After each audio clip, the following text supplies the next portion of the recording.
First and foremost, I would like to give all praises, honor, and glory to Yahweh, Bahasham, Yahushai, Bahasham, Rakakadash, and double honors to the apostles and elders of Great Millstone. Last video we covered chapters Daniel 11 verses 32 through 35, right? And so today we'll be finishing up with Daniel chapter 11 on verse 36. And the king shall do according to his will, and he shall exalt himself and magnify himself above every god, and shall speak marvelous things against the God of gods, and shall prosper till the indignation be accomplished, for that is determined shall be done. Now it says, and the king shall do according to his will, and this is dealing with Antiochus the fourth Epiphanes, and he shall exalt himself and magnify himself above every god, and shall speak marvelous things against the God of gods. And Antiochus was very prideful to the point where he not only magnified himself as a god, but as one above all others, even Yahweh Bashem Yahushai. And we also covered how he gave he gave himself those divine epithets. Here dealing with Antiochus the fourth Epiphanes. Here divine epithets. Antiochus was the first Seleucid king to use divine epithets on coins, perhaps inspired by the Bactrian Hellenistic kings who had earlier done so, or else building on the ruler cult that his father Antiochus the Great had codified within the Seleucid Empire. These epithets included manifest God, and after his defeat of Egypt, bringer of victory. So that just goes into, that pride of his. He magnified himself as a god, even though he was just a man.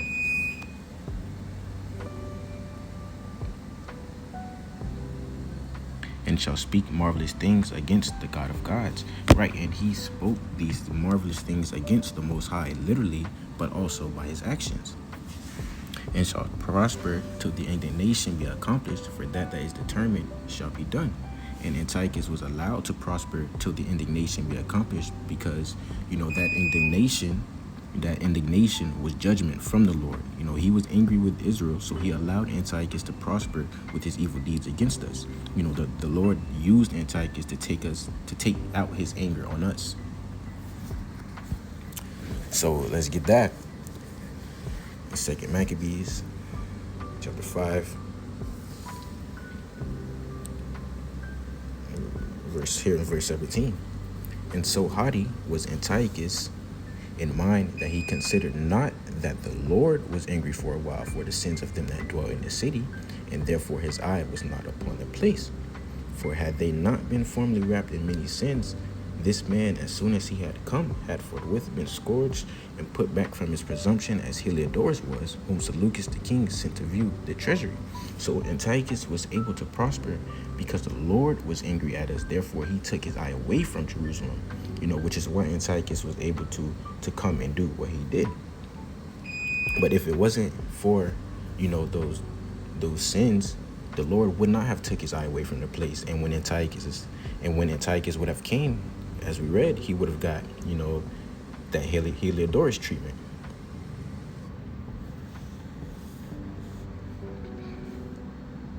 So going back on the verse 37, neither shall he regard the God of his fathers.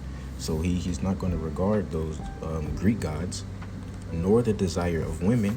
So nor the gods favored by women, nor regard any god.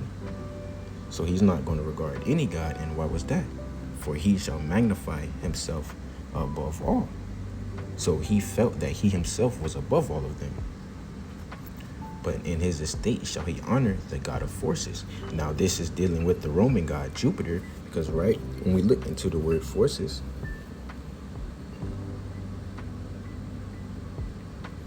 it says a place or means of safety, protection, refuge, stronghold, place of safety, fastness, harbor, stronghold, refuge of God, human protection. Right? Now going back to the book of Maccabees, 2 Maccabees chapter 6, verse 1. Not long after this, the king sent an old man of Athens to compel the Jews to depart from the laws of their fathers and not to live after the laws of the Most High, and to pollute also the temple in Jerusalem, and to call it the temple of Jupiter Olympius, and that in Gerizim of Jupiter, the defender of strangers. Right? And when you defend something, you what? to defend is to protect something, as we just read. Forces, a place or means of safety, protection, refuge, and stronghold. So that's dealing with that Roman god Jupiter.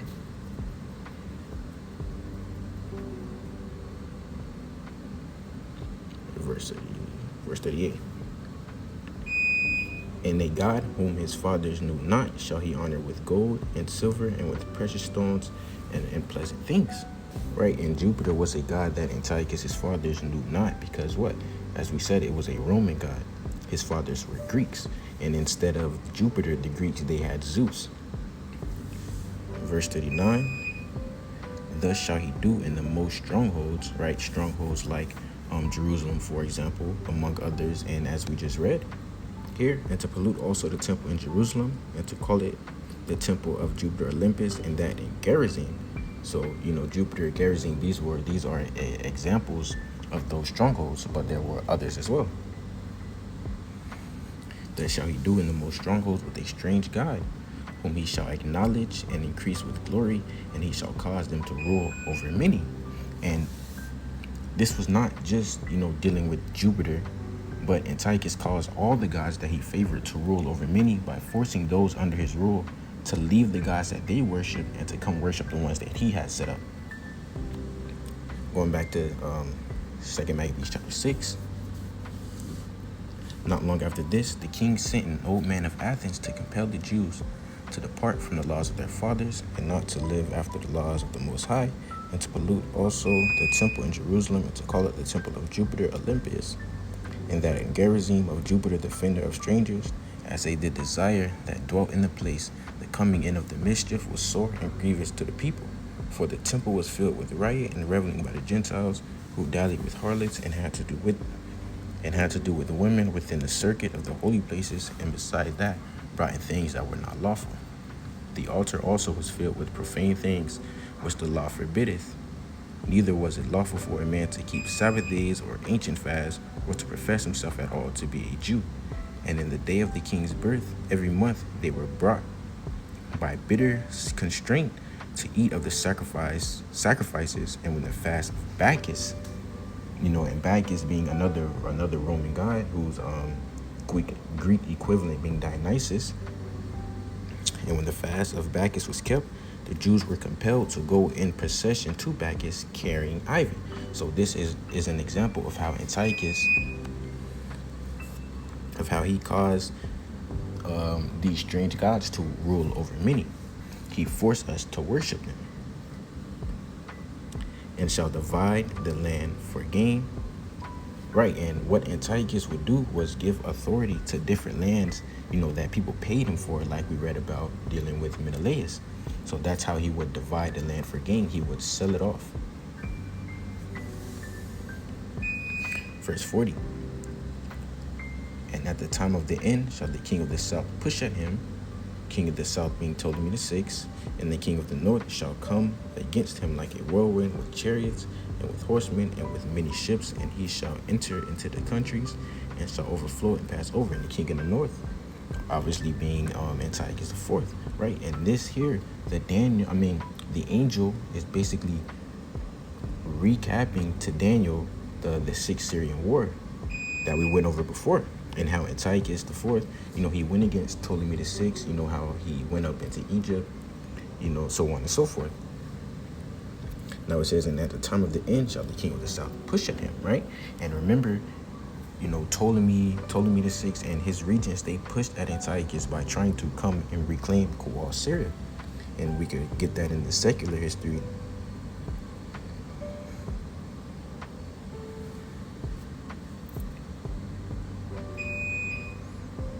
Here, the gardens of King Ptolemy VI Philometor, demanding the return of Kuwal Syria in 170 BC, declaring war on Seleucus on the assumption that the kingdom was divided after Antiochus' murder of his nephew. However, Antiochus had warned of the attack and had prepared more thoroughly. He had already built his forces and moved them into position. As soon as the Egyptian forces left Pelusium, they were attacked and defeated by Antiochus IV and his Seleucid army. Right, so this is basically what the angel brought back up to Daniel. He's telling Daniel this again. And at the time of the end shall the king of the south push at him, and the king of the north shall come against him like a whirlwind with chariots and with horses and with horsemen and with many ships. And we also read this back in First Maccabees, dealing with how Antiochus was going to come against him with many horses and many ships. Start here in verse 16. Now when the kingdom was established before Salakia, First Maccabees chapter 1 verse 16. Now when the kingdom was established before Antiochus, he thought to reign over Egypt, that he might have the dominion of 2 realms. Wherefore he entered into Egypt with a great multitude, with chariots and elephants and horsemen and a great navy. Right, as we just read. Against him like a whirlwind, with chariots and with horsemen and with many ships. And he shall enter into the countries. Right, and that's going into Antiochus's preemptive strike against them. And shall overflow and pass over, because Antiochus defeated Ptolemy, and he took over lands in Egypt. Going back, we read it. Wherefore he entered into Egypt with great multitude, with chariots and elephants and horsemen, and a great navy, and made war against Ptolemy, king of Egypt. But Ptolemy was afraid of him and fled, and many were wounded to death. So, he defeated them. Verse 41, he shall enter also into the glorious land, which is Israel, and many countries shall be overthrown. But these shall escape out of his hand, even Edom and Moab, and the chief of the children of Ammon. Now, here, we'll pull up a map right here. These countries that were mentioned, which is Edom, Moab, and Ammon, they were able to escape out of the hand of Antiochus, because whenever he was in their area, what his eye was on Jerusalem, his eye was on Israel, his eye was focused on the Israelites. So he wasn't, pretty much worried about them. So they were able to escape out of his hand. Because as we see here, you got Edom, Moab, and Ammon. They surround Judea. So whenever he was in that area, his focus was on Israel. So they, out of sight, out of mind. He wasn't really, his eye just wasn't on him.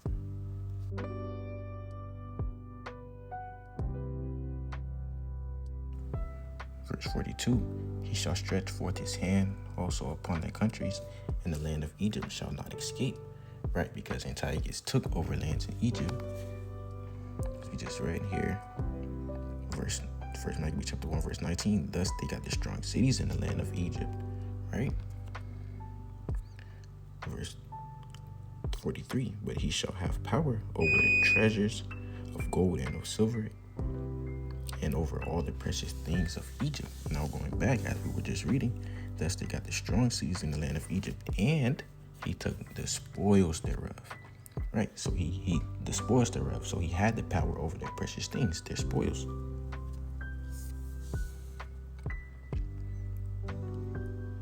And the Libyans and the Ethiopians shall be at his steps.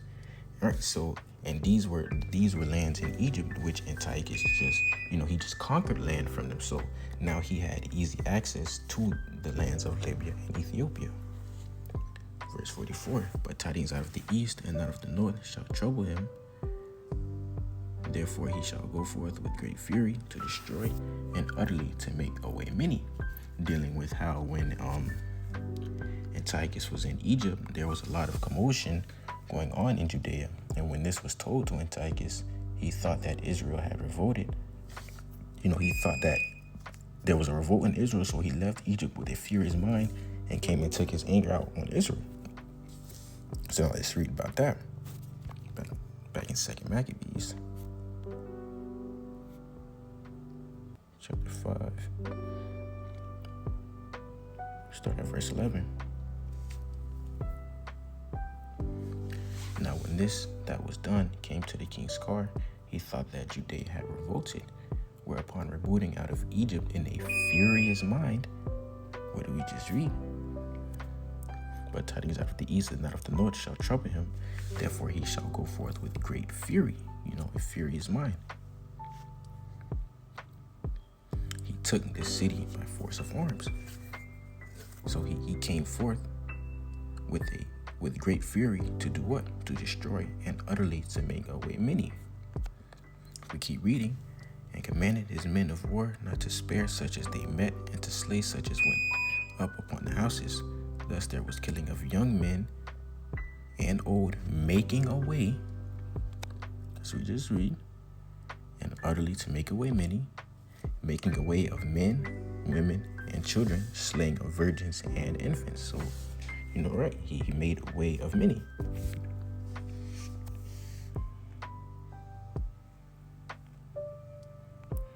Verse 45.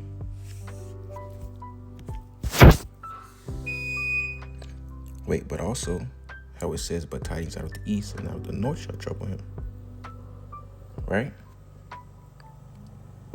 Pulling up this map. So we know Antiochus is over here. You see, you have Pelusium over here. He's over here in Egypt. And the tidings, they came out of where? Judea, Israel, which is over here, which is, that's what, like northeast of where Antiochus is. So, he got the news. He heard about the news out of the east and out of the north, which troubled him.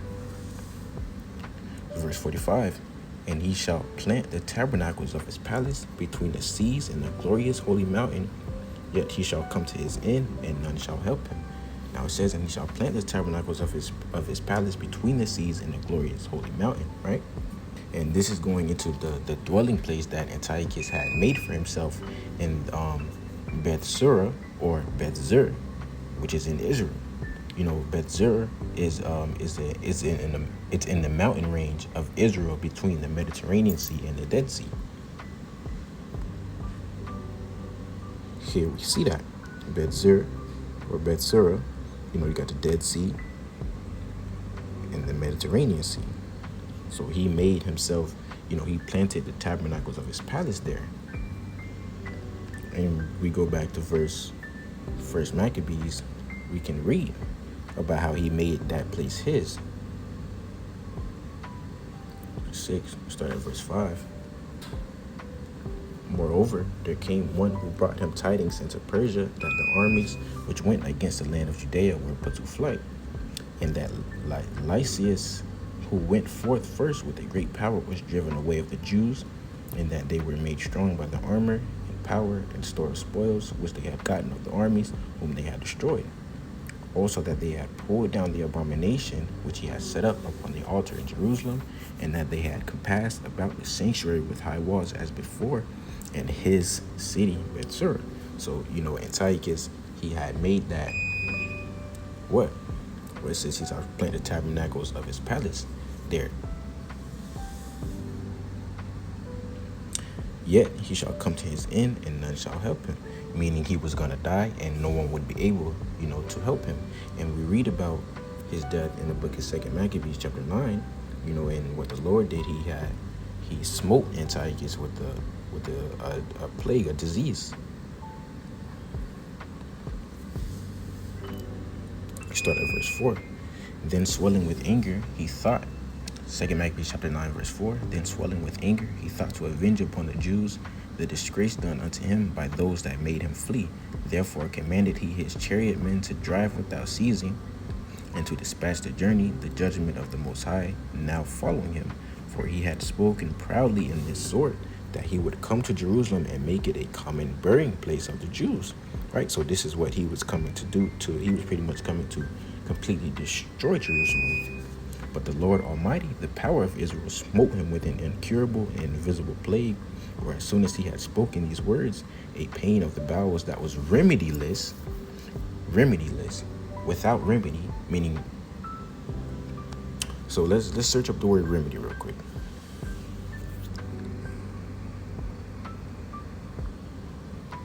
Remedy.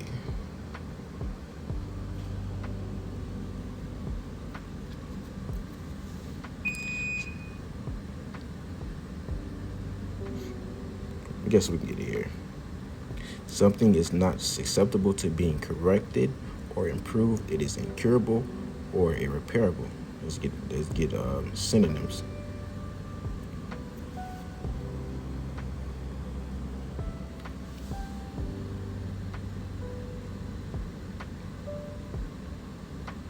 Hopeless. This word suggests a situation where there's no hope for improvement. So it was hopeless. What did we just read? Yet he shall come to his end, and none shall help him. They weren't able to help him. There was no cure for what he had. There was nothing. He was hopeless.